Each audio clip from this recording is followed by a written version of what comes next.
Hey guys, Solomon here. Hope you are having a great day. I thought in today's video I would show you some of my favorite gambits for black, the ones that I rock with. A lot of players do well with these gambits, and I think you can too, right? Overall, I'm a fan of sound opening gambits, or at least, as close to sound as I can get. There is one exception to that in this video, and there is a moment and a place, right? A moment and a time to play that gambit where you give up one or two pawns and then kind of just hope that your opponent falls into one of the opening traps and you try to get that lead in development and just play crazy.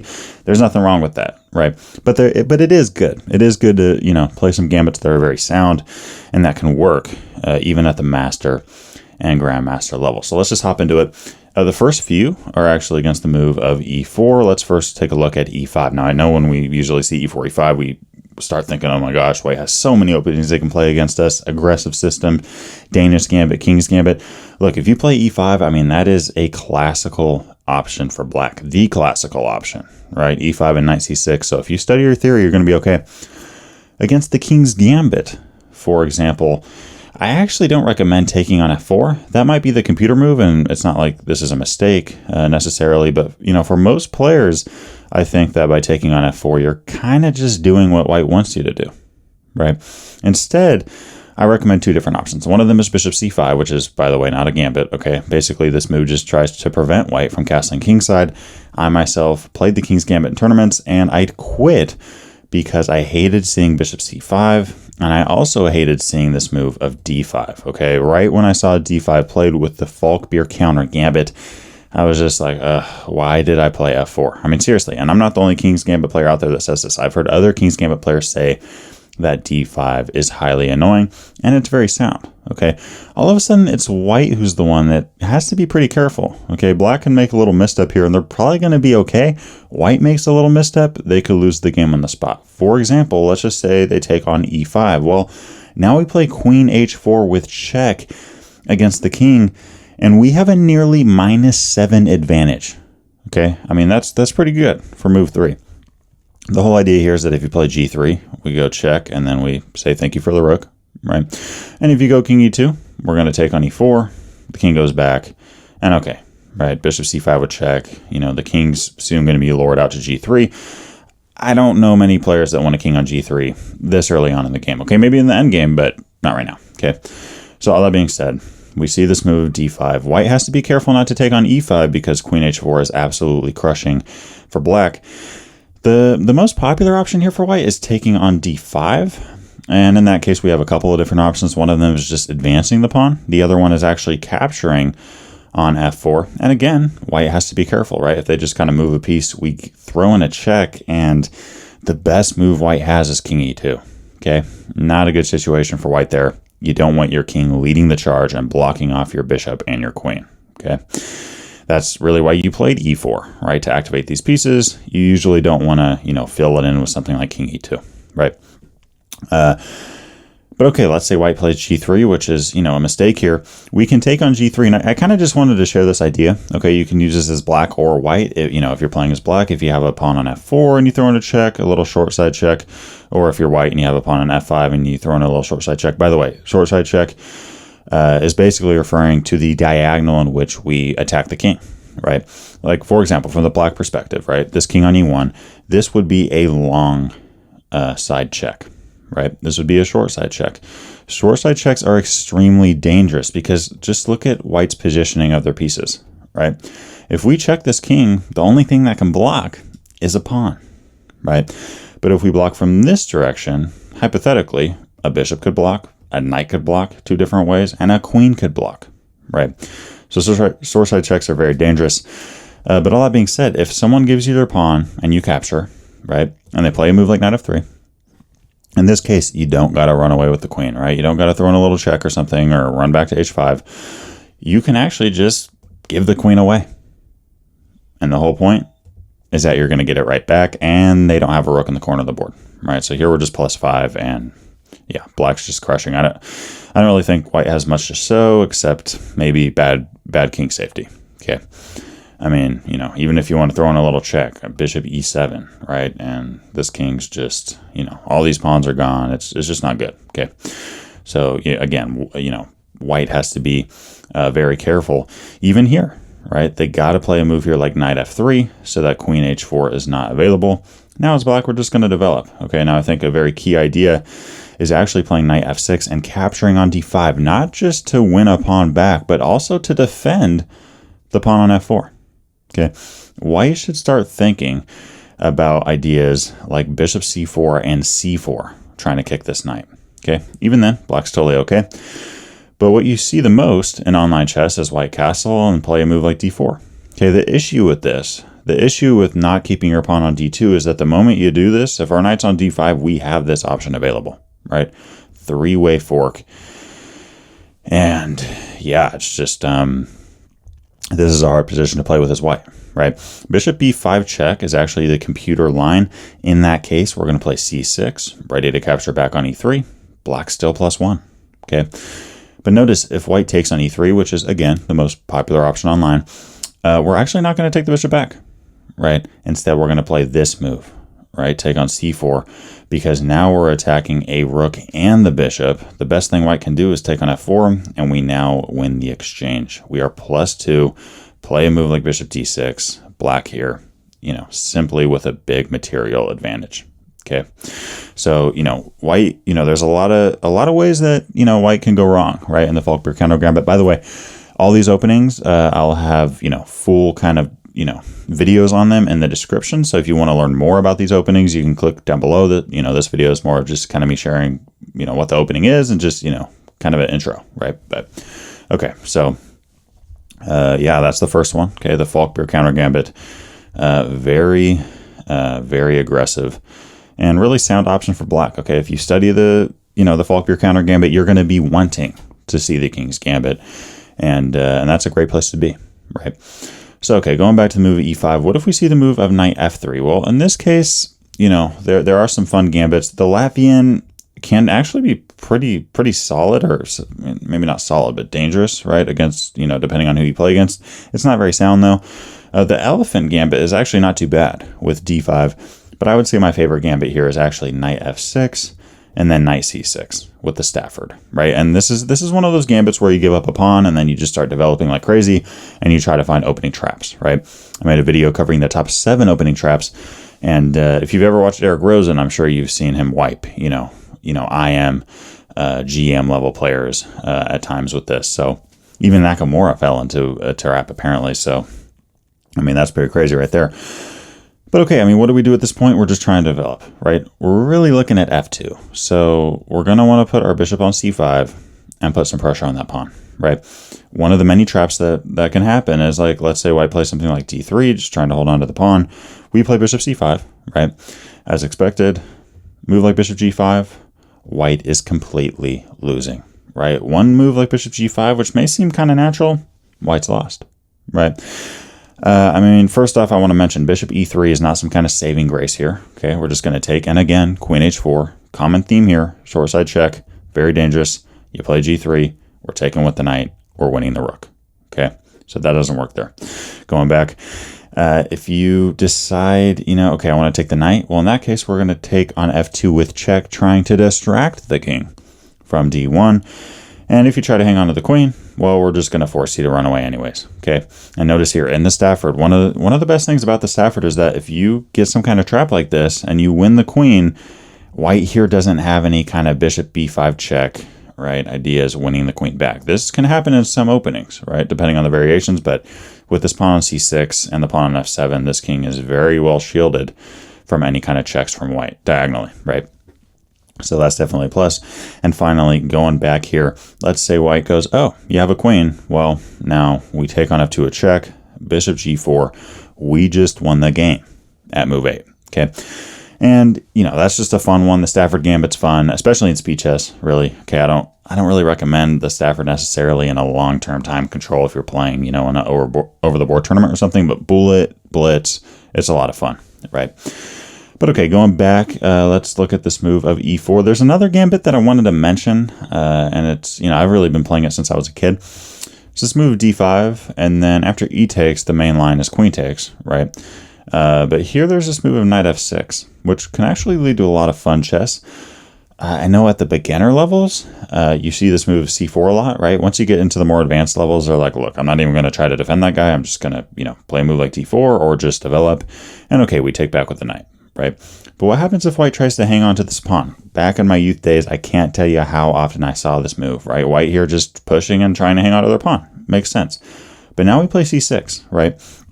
And white here does have the option of going up a pawn. But the issue now is that we have a great grip on d4 because c4 was played saving the pawn. So, I mean, look at d4, guys, right? If white plays d4 right now, we're just going to take it, okay?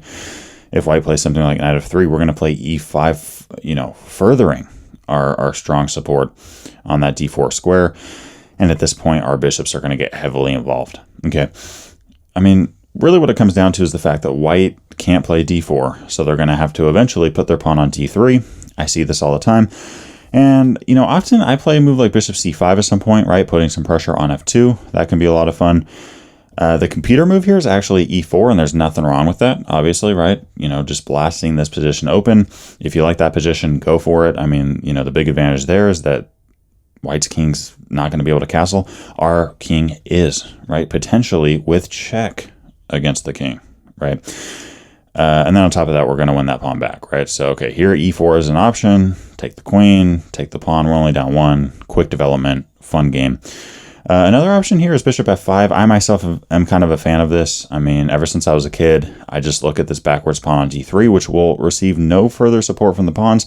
And let's just look at white's pieces. Can this pawn get more support, right? Because we're going to start building up pressure on that pawn. Well, the bishop and the queen defend, right? But, I mean, the king's not going to jump in here and defend, right? I mean, probably not, okay? The bishop can never defend it. This knight is 2 squares diagonal of the pawns, so it's 4 moves away. And this knight as well is just going to have a hard time getting to e1. So all that being said, d3, it's going to be nearly impossible, if not impossible, for white to hang on to it. So even though we're down a pawn, we're going to get that pawn back. And as you see, we have an even number of moves here. Black just moved, and we're kind of winning the count here, 3-1 in terms of piece development. Scandinavian Gambit, fun option for you guys who are, looking into, gambits that you can play, particularly at the beginner level. That being said, this is a sound gambit. Okay, really is. You can play this, against a 2200. They probably wouldn't accept the gambit, but you could play it. Okay. Next up, we're going to be taking a look at gambits that are not against the move of e4. Okay, let's first take a look at this move of d4. What is my favorite gambit against this? It's actually the Benko Gambit, and this is a gambit that has been extremely popular at the Grandmaster level with great success for black. It starts out with knight f6, okay, and then the very next move against c4, we're going to play c5 and b5. Very odd looking. But in general, it's a good idea to trade a B pawn for a C pawn or a C pawn for a D pawn, right? The more centralized a pawn is, generally, the more it's worth, right? Of course, all pawns are worth 1 point, but if you could trade flank pawns for the central pawns, you're going to control the center, and that's going to be great. Same here, right? If we can trade a B pawn for a C pawn, which is a flank pawn, great news for us. Now, if white takes this pawn on b5, by the way, especially if you're a beginner, you're going to see all different kinds of weird moves here, okay? And you can really take advantage of them. But let's just say white goes into the main line, okay? We play a6, they accept the gambit. Declining it is one option, right? But in that case, we're just going to get even material, and we're fine. But if white accepts the gambit, and they go into the main line here, obviously I'm going through this pretty quick. At the Master and Grandmaster level, this has been seen a ton, this kind of idea here. What's the purpose, right? Well, the reason I like the Benko Gambit so much is because it literally is not about checkmating the opponent's king in the early stages of the game. Now, if you're going up against a beginner, you could win pretty quickly, but obviously if you're playing against someone that knows what they're doing against it, you're not going to win quick, and you're not even going to get close, right? The Stafford Gambit, you're trying to win quick. You're trying to win the queen. You're trying to checkmate. Benko Gambit, it's very strategic. Right? It's very hyper-dynamic. It's very rooted in chess strategy, and it can help your overall progress in really thinking about chess as a whole. Okay, let's kind of evaluate this position and see why GMs like this game for black so much. First off, we have one pawn island. Okay, all of our pawn, H, G, F, E, D, and C are all connected. Okay, and a pawn island is less about if the pawns are like touching each other. It's more about what file they're on. But notice there's no kind of break in the armor here, right? It's not like there's no pawn on the E file or no pawn on the F file. There's pawns there, right? There's no chink here. White, on the other hand, they have 2 pawn islands, right? Because there is a chink in the armor here. There's simply no pawns. So these B and A pawns are kind of feeling alone by themselves a little bit. Okay. On top of that, we're looking at a very dangerous bishop on G7, piercing down, and really creating a bunch of havoc later on in the game if we play this correctly. One key idea that we can use as black is playing something like knight G4, trying to reroute it to the square of E5. Right. On top of that, C4 ideas are available. Really trying to pin down on D3. Okay, attacking white's side of the game. And yeah, it's just hard for white to play this, right? It does take a lot of, effort for white to defend here. Honestly, I think it's an easier and simpler game for black. You're going to try to put your queen on one of the 3 following squares, okay, depending on the situation, and you're going to try to get your rook to B8, okay? Let's just look at what we're trying to get in the end game here. Let's just say we trade down, right? Who's going to be better in the end game, even if white is up a pawn? We're going to take all the pieces off, except the rooks, and we're going to really transport our F8 rook to B8. Okay. Now, again, in this kind of system, we're not trying to win the game quickly, right? We're not trying to checkmate quickly. What we're really trying to do is more so look at, the ideas that we can reach in the middle game. Right? And the end game. The Benko Gambit is an end game kind of gambit. You are playing to get an end game advantage, right? So, okay, let's transport to that position. Here we go, right? Now, I move this pawn to B3. Usually, if you play the Benko, at some point, white's going to have to play something like A3 or B3 with all the pressure you have with that bishop. That knight maneuvering in, a second one ready to come in as well. You're looking at C4. You have C4 pawn ideas, really making that, that D3 square a nice little maneuver there, which, in that case, white's already given up their light squared bishop, so that knight is, extra strong. All that being said, usually at some point, white is going to have to play something like B3 or A3. Okay. If white can avoid that, that's actually good for them, but it's very rare. Okay. Now, the Benko Gambit, first off, having 1 pawn island is extremely advantageous because it's good for just endgame strategies as a whole, right? It's going to be hard for white to break through this huge pawn chain, okay? White does have a passed pawn on the A file, but another idea of the Benko Gambit is simply that we're just going to place our rooks on these 2 semi-open files, right? Put pressure on white. In a position like this, I think a lot of players would actually prefer black, even though white is the one that's up a pawn. In this kind of position, we can kind of just throw our rooks in, right? Play something like rook A3. Notice here, by the way, rook E2 doesn't work because we're going to take on B3 and then take on A1. B3 is isolated, big target, right? And here, if white tries to play rook EB1, which is really the only way that white can hold on to that pawn, in that case, we're going to play rook B4. And okay, we're now going to be looking at king G7, king F6, potentially coming into E5, maybe E6 breaks, kind of chipping away at that center. C4 ideas as well. White's up a pawn, but look at the rooks. Look at ours. Very easy game for black here. So the Benko Gambit, again, it's a gambit that is focused towards the endgame, which is extremely unique.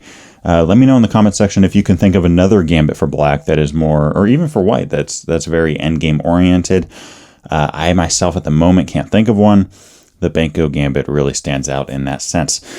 The next gambit that I'm really a fan of is honestly not useful in the sense that you're probably hardly ever going to see the Polish opening from white. Okay. But me, I'm a chess nerd and I like, studying opening theory. And actually a subscriber kind of mentioned this gambit to me. I had never even heard of it before, but against B4, I'm now a huge fan of C5 with the Birmingham Gambit. Okay, C3 can happen, but white's just has an awkward game there, frankly. A3 is also possible. Again, I have a video on this one as well. But okay, I mean, if white takes the pawn, the idea here is that we're going to play E5, right? Looking to capture back on C5 here. White can try to play something like bishop A3, but we're going to be able to win this pawn whenever we want in that case, right? Even queen A5. we're just winning the pawn back, and d4 can't be played because the pawn's pinned, right? So that's one idea there. Bishop a3, queen a5, we're winning the pawn back, okay?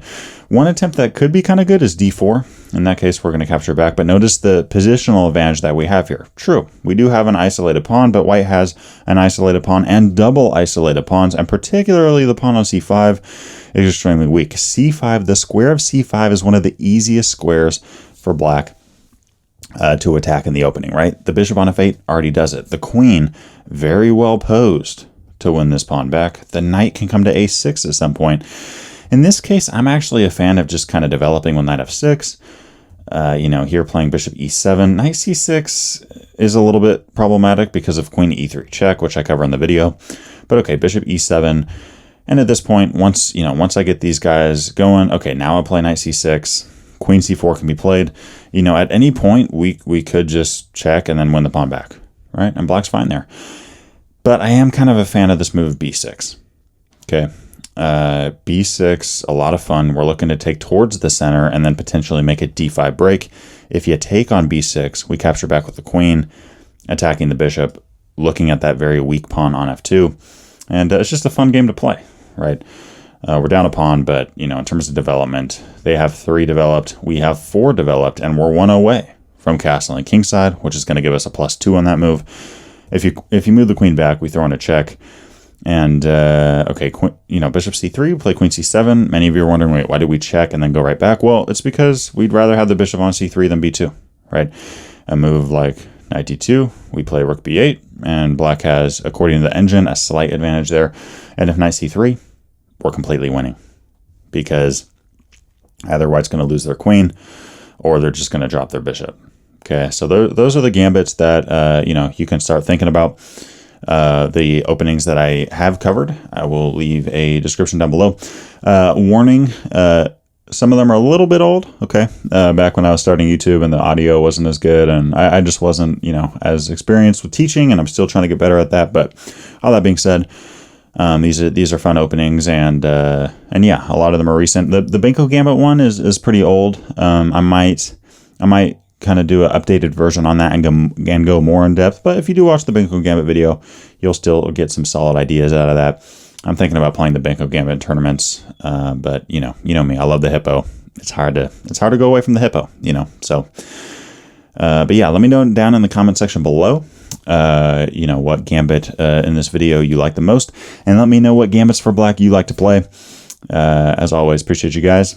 Keep it real, keep it chill. Peace. Hey guys, wanted to give a big shout out to my Patreon supporters for the month of February in 2023. Appreciate you guys a ton. And if you haven't checked out the Patreon before, make sure to go check it out. There's a lot of Patreon exclusive benefits that you can gain, and I'd love to have you join the crew.